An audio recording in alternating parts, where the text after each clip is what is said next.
जय हिंद, वंदे मातरम, भारत माता की जय। राष्ट्रवाद की बात प्रहार के साथ आप सभी का हार्दिक स्वागत है। दोस्तों, राजनीति का कितना निचला स्तर कांग्रेस के शहजादे राहुल गांधी यूज कर रहे हैं। जब ऑपरेशन सिंदूर की कामयाबी के बाद उसका डिमॉन्स्ट्रेशन नरेंद्र मोदी ने जन भावनाओं में किया कि पब्लिक परसेप्शन बनाने की कोशिश की और जन जन की आवाज बनाने के लिए उन्होंने गुजरात, पंजाब, कच्छ और बिहार, पश्चिम बंगाल जैसे राज्यों में जब घूमकर जन भावनाओं में ऑपरेशन सिंदूर की कामयाबी को निखारने की कोशिश की, तो बौखलाई कांग्रेस और उनके शहजादे युवराज राहुल गांधी बौखला उठे और प्रेस कॉन्फ्रेंस करके उन्होंने कहा नरेंद्र सरेंडर। मतलब ये आजादी के बाद से सरेंडर करने वाले लोग हैं। तुरंत वो तुक्का फिर वापस वीर सावरकर के ऊपर प्रश्न चिन्ह उठाया। अभी हाल ही में वीर सावरकर वाले मामले में पूना की अदालत ने इनको छोड़ दिया, मगर ये आदमी जो आदतन बार बार ऑफेंडर है, वापस सेम आदत से मजबूर फिर वीर सावरकर की भावना को आहत किया है। नरेंद्र जी को, मोदी जी को सरेंडर कहता है कि अमेरिका के सामने सरेंडर हो गए, जबकि 4 दिन में जो कमर टूटी है पाकिस्तान की और आतंकवाद की, ये बौखलाहट है। क्योंकि चाइना के जितने मिसाइल थे सारे ध्वस्त कर दिए गए, तुर्की के जो ड्रोन थे उनको धूल चटा दिया। केवल S-400 जो भारत का स्वदेशी विमान है, जो मिसाइल है, जो कि रसिया के द्वारा बनाया गया है, तो ये भारत की जो कामयाबी है और इसका श्रेय नरेंद्र मोदी को जाता देख चारों खाने चित्त दोगली कांग्रेस और उसके चट्टे बट्टे झूठ परोसना शुरू कर दिए। अब नरेंद्र सरेंडर का मायना कि जो रसिया और यूक्रेन वार के समय रसिया के अलावा अमेरिका के मना करने के बाद भी नरेंद्र मोदी की विदेश नीति रसिया से सस्ते दाम पे कच्चे तेल आयात करके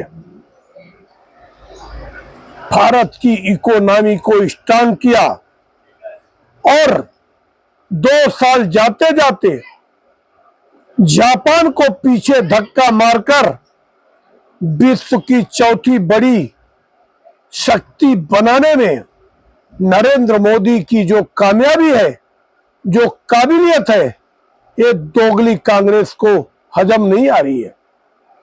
वही अभी एक सभा में तेल लगाना के मुख्यमंत्री रेवंत रेड्डी ने कहा कि अगर प्रधानमंत्री राहुल गांधी होते तो पीओके हमारे पास होता। मैं कहना चाहता हूं, पूरा देश मेरे साथ पूछता है कि सबसे ज्यादा सालों तक प्रधानमंत्री थे पंडित जवाहरलाल नेहरू और उन्होंने ही पीओके दे दिया। कभी हिम्मत नहीं हुई कि पीओके ले ले, जिसको आयरन लेडी कहे 1971 वार के बाद, और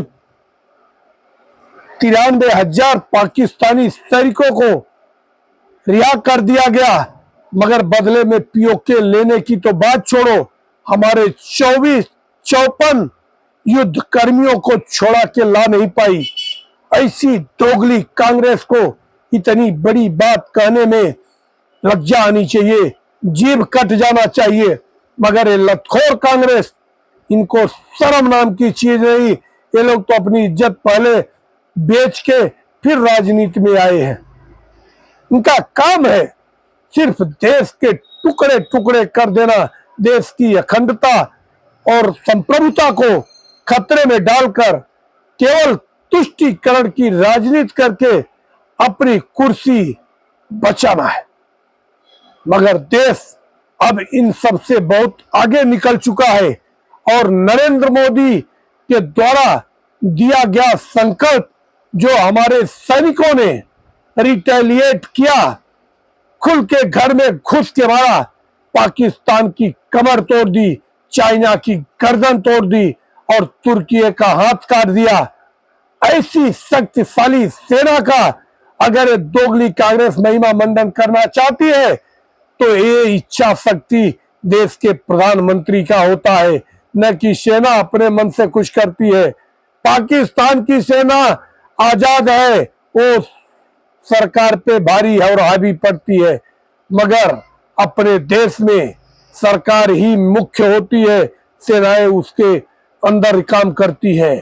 तो ये जो सैनिकों ने साहस दिखाया, जो गरिमा दिखाई, जो मनोबल बढ़ाया, जो देश के 140 करोड़ हिंदुस्तानियों का गर्व से सीना चौड़ा किया, इन सेनाओं की हाथों को खुला रखने का काम, अलानिया अनाउंसमेंट करने का काम प्रधानमंत्री नरेंद्र मोदी ने किया था।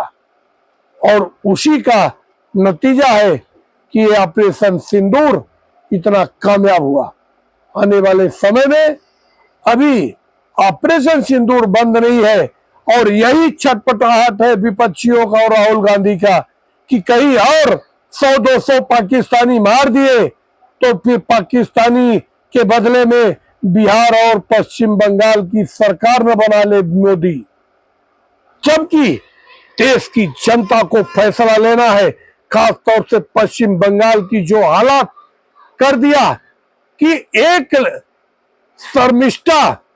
शर्मिष्ठा मुखर्जी के बयान पे इतनी आहत हुई बंगाल की पुलिस कि उसको उठाने के लिए 1500 किलोमीटर दूर आती है और उसको गुड़गांव से उठा के ले जाती है हरियाणा से, जबकि हरियाणा में बीजेपी की सरकार है।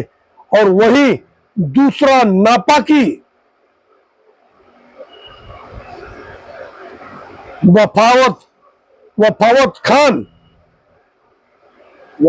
खान को के खिलाफ एक एफआईआर तक नहीं होता है। इस पे दोगली कांग्रेस का क्या स्टैंड है?